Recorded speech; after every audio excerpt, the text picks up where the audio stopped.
Hello and welcome to Lockdown Economy Nepal, a local edition of a social nonprofit initiative to help small businesses and self-employed professionals overcome the challenges of the pandemic.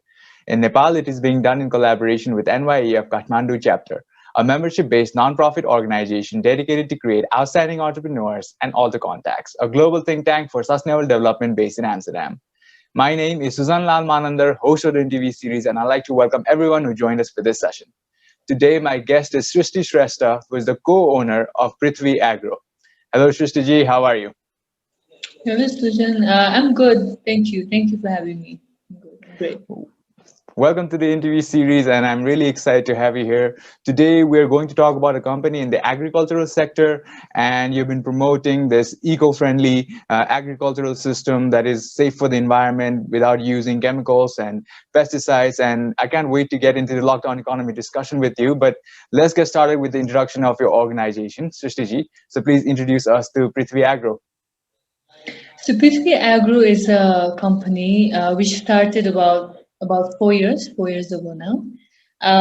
Right now, we have about around 600 trees running now, 300 lemons, 300 mangoes, and we are in the market with those two products. We are in the verge of on the verge of expanding right now with more products like moringa and flax seeds and different kind of fruit. So we're kind of in the process of expanding and doing our research on that. So I'm the co-owner along with my sister, and the main person behind this is, of course, my father, who's on the field most of the time and doing all the dirty work for us. So that's who we are right now. Yeah. And how is this agricultural system that you practice eco-friendly? So basically, we do not use any chemical fertilizers or chemical pesticides. So we try to make it as not, let's not say organic, but it's completely pesticide free. So it's as soil and earth and land friendly as it can be at this point of time. We do use fertilizers like cow dung and small pesticides like neem and surti and tobacco and everything that traditional methodologies used to use. It's nothing new. It's nothing new, but something that our farmers have been using for the longest time, and it is pretty effective. Takes little bit of uh, more time than we would actually like for it to be more productive and to grow more produce. But throughout the years, as the soil heals and the plants also get accustomed to the pesticides and fertilizers used, our products also become large in number. All right. And what is your role in the organization and how do you function in a team? So basically, it's a very small organization and a very not really a high tech one that I would like to say. We are just like probably five of us. It's me, my sister, my father, and we have a whole family of mother and father and the three kids who live there and who work for us. We have already allocated the land for them where they can grow their own vegetables. They can sell those vegetables to make money on top of the salary that we give them. So we also have different people who come on contract basis, like to clean the area, to get more fertilizer, to get on tractors and stuff like that. It's more like contract basis. So full time, let's see, we have just five staff right now, and my my responsibility is more inclined towards marketing and promotions and getting more market and doing more research on how to make it more sustainable, how to make it traditional and indigenously friendly, and something that we can use by using innovation and technology, but combining the traditional methods as well, so that like proper result-oriented aspects are actually seen. All right. And who are your major clients?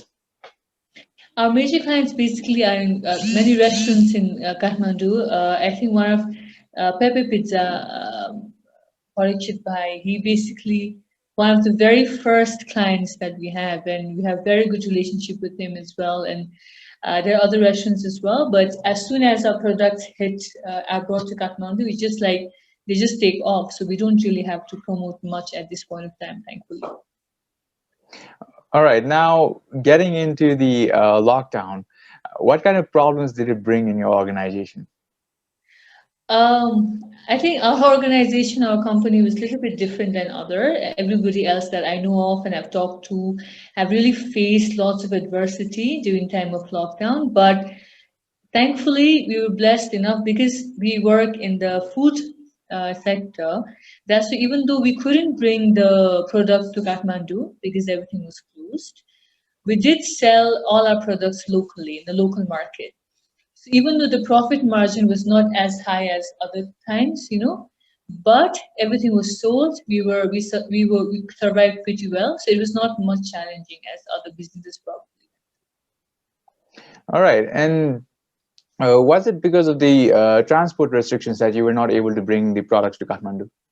Oh yeah. Because of that. Because of that, the only reason was that because of the whole transportation thing, everything was getting closed and the boundaries and stuff like that. So we couldn't bring the product to Kathmandu. Yeah. And when you when Nepal went into lockdown and you could not bring the products to Kathmandu, did you have any interaction with your clients over here and try to explain them what the situation was? Yes, we did. I think the kind of challenges they were facing was much more than what we were, because restaurants were closed and they were facing lots of problems, like everybody knows it. So, of course, we told them what was going on, and I mean, it was really hard to see them suffering that much. So, they could understand it pretty well, like what was happening. So, it was not an issue, like kind of communicating this with them. But yes, I think it was definitely harder on them rather than it was on us. And when you could not bring your products to Kathmandu, what strategies did you use to sell your products elsewhere? So basically, the best thing about it is because Hamro Farm, it's in Mahottari, it's in Plains of Tarai. So we have lots of local markets and lots of hotels and restaurants even there, and they were operating in some bases, and people did there was very high demand of lemons because of the COVID situation, like because of vitamin C, and everybody was having lemon tea and lemonade and everything. So because of the high demand, we just had to send our product to the local market, and it was just sold. Like they were just coming in our farm themselves to pick up the lemons. It was not a problem at all. So we didn't even have to strategize that much to sell our products even locally. All right. And during the lockdown, I would assume that you were here in Kathmandu and your farm is not is outside Kathmandu. So how did you communicate with your team? So most of it was we did what other rest of the world was doing. We used the whole digital platform. So we did our video calls and everything that I mean they had to learn our farmers and uh, the field manager. He had to learn how to kind of operate it. But after a while, then they were sending through videos, through calls, and through proper reporting. And after a while, I think within few weeks, we were completely apt on how to do it, even when we were not there physically. And what kind of activities would you do online? Because earlier on you said agriculture is very hands-on. You have to be on the field and you have to get your hands dirty. So what activities could you do online?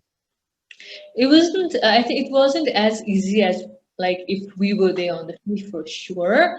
And I'm sure, except few very minor leakages, everything went well because we knew where our lemons were. We knew what kind of condition they were in even before. It was just before the lockdown that I was there. So I knew exactly how many months we required to get our products, in what size, what shape.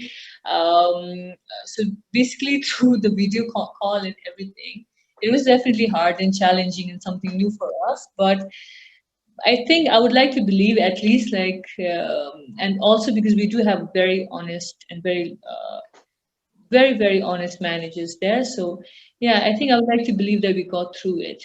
Yeah, through trust and mutual trust and just like trusting each other and communicating the issues. So I think that's very important. For me, it's more than anything else, more than the whole business plan and very stringent things. That I think it's all about your human resource and your human connection. I think that's most important than anything else. That's a very wonderful point that you brought out there, because I think during this year, this time when people have not been able to travel much, even when they have to go to work, right? We have been doing everything virtually, and this time, human connection, interacting with each other, has been so vital, and it is very important that we trust each other and we rely on each other's work, and we hope that we're all moving forward together. And now, talking about some of the things that you tried during the lockdown, because in Kathmandu the lockdown was very strict. So, was there anything that you tried that did not work out for you?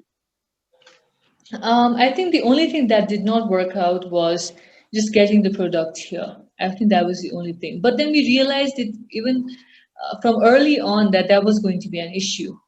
As soon as the lockdown was implemented.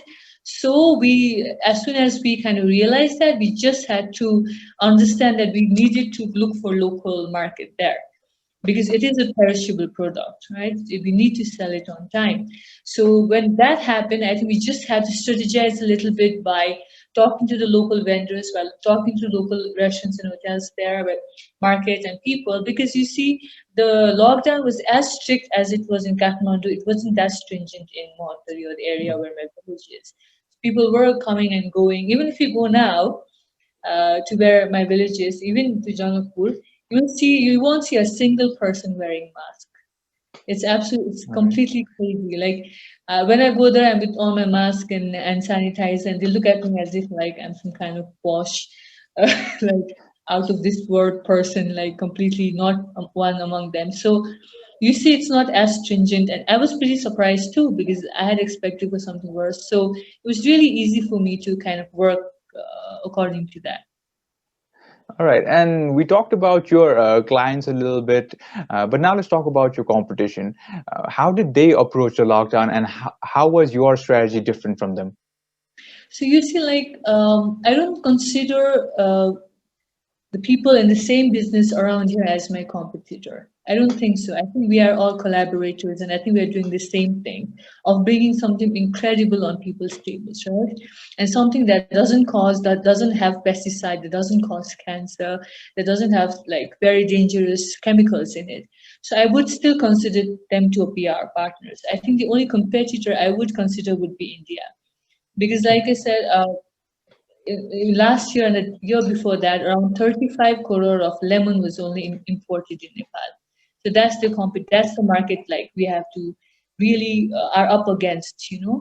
So other than that, once we kind of get that idea, once we work with the local government to get all the taxation policies, like the way market works here, from field to or from farm to table, the whole kind of supply chain, demand and supply chain, once that's taken care of, then I think everybody can thrive in this market. There'll be no competitors. The only competitors right now, for me personally, and I think for lots and lots of farmers out there, is India. All right, and now if we talk about the situation in Nepal, the lockdown has been eased. A lot of businesses are open. There are a few services that are restricted. How is your business performing at this time? No, it's pretty good. We already had two batches of our products in Kathmandu, and it's already been supplied to our clients. And now, as soon as another batch is also ready, then they'll be coming. Now it's like all up and running like it was before. Perfect. So, talking about the future now, still a lot of things are uncertain. We've been hearing things about a vaccine, but still, of course, it's not exactly written in stone, right? So, what is the outlook for your organization for the next 3 months? Okay, so I think for me personally, I really want to uh, bring in more innovation and more technology into this. I want to know much more about how to make more products using less water, like how we can actually work on getting the soil back to how it was, like after years and years of complete manipulation by big organizations like Monsanto and other GMO-led organizations, like very mere and loose policy of our government. Our land has completely deteriorated next fold, threefold, fourfold than it was like 10 years back. So now how to bring that back? I need to do more research. I need to talk with more scientists. I need to talk with more innovators. And also, I really want to start a women co-op. as soon as I can, so that the women there also they can gain something from this. And I want to expand, get more land on lease, and really expand, get more products. So I'm really up and extremely excited about this coming year. And although everything else seems very distant and dark right now because of all the vaccine and different uncertainties, even politically right now, I do feel like if we have kind of a really right intention and right path of where you want to walk, I think sooner or later you will get there. That's how I believe in, and that's how I'm planning to move ahead now. Great, and you've really brought up some serious issues which a lot of people might not be aware of if they're not up to date with the news in the agriculture industry or not involved in the agriculture industry. So, what are the three things you would say you need help with in your organization and maybe even the agriculture industry itself? I think one very important thing, like me or other farmers or other people in this industry would need is, like I said, we need to really kind of really up our game on what kind of technology that we are using, right? On how to really make the more products, generate more product and more produce by using the technology that we have. Second is we also really need an information center. For instance, like province to government has lots and lots of like different kind of aids and different kind of programs where they're giving lots and lots of money for the farmers. So, but we do not know what the whole pipeline is not streamlined. You know what I mean? Like you just don't know how this money are coming. You don't know where you get this money from.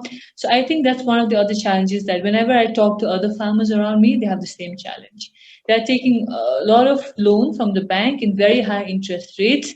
Right now you can get, for especially a woman who is involved in agriculture, who has a company, who works in agriculture field, can actually get interest in 0% interest, actually get loan in 0% interest, 0 to 3%. You know, all these things are never really brought on the table for the public. So I think one is technology, another one is information. I think the third one is we also need kind of investment because uh, uh, for any kind of farming, for any kind of agricultural project, you can't make lots of profit unless you actually put lots of money in it and take it into a big venture. Because there's a lot of overhead cost, and also because we depend on the weather, we depend on that. You really don't know what's going to happen next. So, because it's a whole system, that's where the whole system needs to work. So I think these are the three things. All right, and those are some really good points that you brought up, and I hope that this interview itself is helpful to get the word out, and hopefully the right people are listening to you, and they can bring these changes that you talked about right now. And thank you, Shristi ji, for coming on this interview series and sharing your insights. Thank you so much for having me. I had like a great time. I think the more I talk about it, it's like I listen to myself as well, you know, so I get more view on what I need to do next. So I think thank you so much for having me. I had a really good time. I think your insights will be very helpful to a lot of people who want to be involved in the agricultural sector. And before we sign off, would you like to say anything to our viewers? I think the one sector that doesn't really give you any loss or such is the agricultural sector. And but the only thing you need to do is you need to be in it like 100%. It's a very hard job, but it's very very fulfilling. And I hope that I see more and more people, especially more women, coming into this and taking care of our soil and the food that we put on the table for our children. And hopefully we'll work together too. That's great. And thank you again, Shristi ji, for coming on the interview series. And thank you to everyone who joined us for this session. If you have any questions for Shristi ji, you can find her contact in the description, or you can leave a comment in this video. I invite you to like this video, share with your friends, and follow our page, the NYF Kathmandu chapter Facebook page. A recording of this video will be present in the AlterContacts YouTube channel. So please subscribe to our channel. There are playlists of videos where entrepreneurs and small business owners from different parts of the world have shared their insights. We'll have many more interviews like this in the upcoming weeks. Stay tuned and goodbye.